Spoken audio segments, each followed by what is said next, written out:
युवा गठबंधन जो अपना एक छत्र राज जिले पर चलाने का प्रयास करता है, मैं इन चीज़ों का सख्त विरोधी हूँ। और युवा गठबंधन को निश्चित रूप से एक सबक सिखाने का काम चंपारण की जनता करेगी और नगर निगम के तमाम वोटर करेंगे। तो ये तो चुनावन तो भाई जरूरी है, वो तो होगा। पिछले दिनों फाइनल पोस्ट ने एक शो चलाया था, उसमें आपको दिखाया था कि top 5 young energetic leader of Bihar.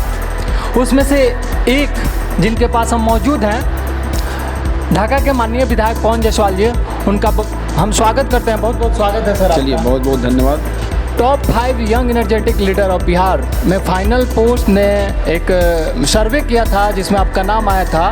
तो ये इतना जो एनर्जी का स्रोत है वो आप कहाँ से लाते हैं? क्योंकि युवाओं के आजकल आप बहुत ही चहेते होते जा रहे हैं, तो उनका ये सवाल हमेशा रहता है कि पवन जायसवाल जी के पास इतनी ऊर्जा कहाँ से आती है काम करने का? 11 बजे रात तक काम करते हैं, फिर सुबह 5 बजे देखिए काम करने चाहिए। ये आखिर है क्या? इसके पीछे क्या कारण है?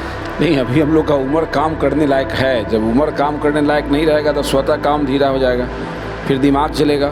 ठीक है ना? अभी शरीर है और जो उम्र है इस उम्र में हम काम करने के लायक हैं, तो अपने समय का सदुपयोग तो हर व्यक्ति करता है। इसलिए सोने के अलावा जो समय बचेगा उसको काम में लगाना है। अच्छा, और एक चीज़ को लेकर के काफ़ी चर्चा रहती है कि विधायक जी जब अपने क्षेत्र में रहते हैं या फिर अपने गृह जिला मोतिहारी में रहते हैं, हमेशा जनता दर्शन वाला जो कार्यक्रम है उसको करते रहते हैं। इसके पीछे क्या उद्देश्य रहता है आपका? देखिए, अब सोशल मीडिया एक अच्छा माध्यम है। मान लीजिए कि हम किसी गांव में जाते हैं, अब एक गांव में जाएंगे तो जितने लोग गांव में मिलेंगे रहेंगे उतने से हमारी मुलाकात होती है। रास्ते में जो लोग होंगे, अगर पहले हम एक जगह तय कर देते हैं तो उस जगह पे जो लोग सोशल मीडिया से जुड़े हुए हैं, सूचना तंत्र के हिसाब से पता चल गया, तो कोई समस्या है तो व्यक्ति गांव में मिल के अपना काम करा लिया। तो एक जनता दर्शन नाम है जो माध्यम है जनता के बीच जाने का और जनता को सही जगह पर बुलाने का। तो जो कार्यक्रम स्थल होता है वहाँ पर जब लोग चले आते हैं तो मेरे यहाँ आने में उनका 200 रुपये भाड़ा नहीं लगता है। हमको ससुराल नैहर खोजने की ज़रूरत नहीं पड़ती है। हम जब जाते हैं तो हम अपने समय का सदुपयोग करते हैं। तो इसलिए जब भी 1 दिन 2 दिन पर हम गांव में जाते हैं तो कार्यक्रम को पहले से तय कर देते हैं। अगर किसी शादी में भी जा रहे हैं तो प्रयास करते हैं कि उसमें से 1 घंटा समय हम निकाल के किसी गाँव में दे दें। ये विषय है। अच्छा, ये तो आपके विधानसभा की बात है, लेकिन आप मोतिहारी में भी जनता दर्शन का कार्यक्रम करते हैं, तो इसको लेकर के यहाँ काफ़ी एक ये रहता है कि मोतिहारी में पवन जायसवाल जी इतना एक्टिव क्यों रहते हैं? मोतिहारी कोई नेपाल का पार्ट नहीं है और ये न पाकिस्तान का पार्ट है। ये हिंदुस्तान में है, बिहार में है और इस जिले के हम वासी हैं। मेरा विधानसभा का जिला मुख्यालय मोतिहारी है।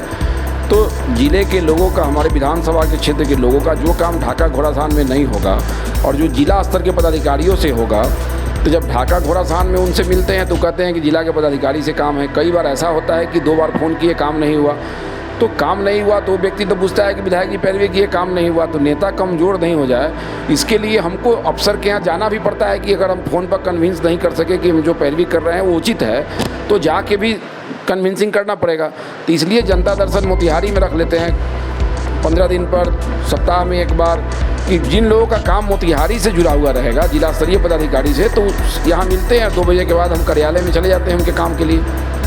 चलिए, ये तो बहुत अच्छी बात है। चंपारण में युवा महोत्सव का कार्यक्रम हुआ है, तो युवाओं को क्या संदेश देना चाहेंगे? इस तरह के कार्यक्रम को क्या हमेशा होना चाहिए? आकर्ष हो, अभिषेक हो, अंकित हो, जिन लड़कों ने या पूरी टीम, जिन लड़कों ने भी उस कार्यक्रम का प्रस्ताव लेके मेरे यहाँ आया कि भाई हमें चाहते हैं कि हम एक कार्यक्रम करें और विभिन्न तरह के प्रतियोगिता को कराएं और जो प्रतिभागी टॉप 3 हों उनको सम्मानित करके हम चंपारण के ज़िले के स्तर पर मंच पर लाने का काम करें जो गाँव गंवई के लोग हैं।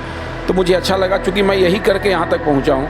हम भी जब शुरू में 95 में राजनीति में आए, 2001 में ये काम हम 99 में किए हैं, 2001 में किए हैं, 2003 में किए हैं। तो इन लोगों का जो सोच था वो हमारे सोच से टैली करता था और हर व्यक्ति का फ़र्ज़ है, चूँकि उसी दौर से हम गुजरे हैं, कि नौजवानों की हौसला अफजाई करें। हम भी जब राजनीति शुरू किए थे, सामाजिक काम करते थे, तो हमें भी कई लोगों का समर्थन और सहयोग मिलता था। तो जिस जगह पर हम हैं, जनता के प्रतिनिधि हैं, तो मेरा फ़र्ज़ है कि उन लोगों की हौसला अफजाई करें।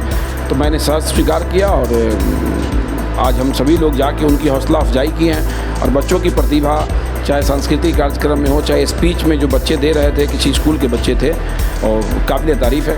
तो इसलिए उचित मंच उनको मिला है और सम्मान मिलने से उनमें प्रतिस्पर्धा पैदा होता है। हर बच्चे चाहते हैं कि हम भी इस जगह पे पहुँचे। संघर्ष की आपकी कहानी बड़ी ही निराली है।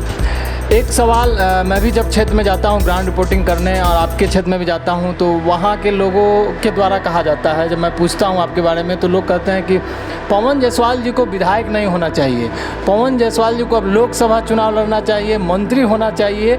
तो इसको लेकर के क्या कहेंगे? मेरी मांग नहीं, लोगों की सोच है और मांग है। मैं यही चाहता हूँ ईश्वर से और जो हमारे जनता हैं उनसे भी हम चाहते हैं कि अपना आशीर्वाद हम पर बना के रखें, ठीक है ना। हम जिस लायक हैं उस लायक हमको पद मिला हुआ है और जिस पद पर हम हैं इसके हिसाब से हम काम करते रहेंगे। हमारे जो फॉलोअर होंगे, जो हमारे शुभचिंतक होंगे, जो हमको आशीर्वाद देना चाहते हैं तो चाहेंगे ही कि हम बहुत एकाएक किसी जगह पे चले जाएं। तो ये चाहने से हड़बड़ा के हमको जगह पर जाने की ज़रूरत नहीं है। हमको जो जगह मिला है इस जगह को सीखने की ज़रूरत है, इसको सजाने की ज़रूरत है, इसको संवारने की ज़रूरत है। जब लोगों को लगेगा, दल को लगेगा, समाज को लगेगा कि नहीं भाई इसने 10 साल 20 साल अच्छा काम किया है तो स्वतः आपका प्रमोशन हो जाएगा। इसलिए अभी जिस जगह पर हम हैं इस जगह पर ही बेहतर काम करके हमको समाज में, ज़िले में एक अच्छा मैसेज देना है। लोगों का सेवा भी यहीं से करना है। बिल्कुल जी, जो हमको जिम्मेवारी मिली है 2025 तक के लिए हमको निश्चित रूप से इसी पर काम करना चाहिए। अच्छा, एक आखिरी सवाल है मोतिहारी को लेकर के। मेयर का चुनाव होने वाला है और आपकी क्या भूमिका रहेगी मेयर के चुनाव? देखिए, मेयर की चुनाव कोई दलीय आधार पर होना नहीं है। अभी यहाँ जिला परिषद का चुनाव हुआ था, दल का भारी समर्थन रहता है और यहाँ एक अजूबा गठबंधन भी काम करता है, ठीक है ना। तो मेरा जो दलीय रहेगा नहीं, दल का सिंबल मिलेगा तो हम दल में बंधे हुए लोग हैं, ठीक है। जो दल का निर्णय होगा मानेंगे। अगर दलीय आधार पर नहीं होता है चुनाव तो अजूबा गठबंधन जो अपना एक छत्र राज जिले पर चलाने का प्रयास करता है, मैं इन चीज़ों का सख्त विरोधी हूँ और अजूबा गठबंधन को निश्चित रूप से एक सबक सिखाने का काम चंपारण की जनता करेगी और नगर निगम के तमाम वोटर करेंगे। चुमावन वाली जो बात है वो कर दें। चुमावन तो हम क्या करते हैं, आप भी करते हैं। आपको कोई चुमावन करेगा तो आप उसको नहीं कीजिएगा। अगर नहीं किया जाए हिंदू धर्म में तो भाई सिस्टम बिगड़ जाएगा। लोग कहेंगे भाई कि तो अपने धर्म को मानता नहीं है, नीति सिद्धांत को नहीं मानता है, जो सामाजिक बनावट है उसको नहीं मानता है। तो ये तो चुमावन तो भाई ज़रूरी है, वो तो होगा। मेयर के चुनाव में चुमावन होगा? नहीं, मेयर के चुनाव में चुमावन क्यों होगा? हमको जो चुमावन हुआ होगा उतना हम चुमावन करेंगे, उससे बढ़ा के करेंगे। चलिए, बहुत बहुत धन्यवाद आपका। तो आप देख रहे थे final post young energetic Bihar के नेता के साथ। बने रहिए हमारे साथ। बहुत बहुत धन्यवाद।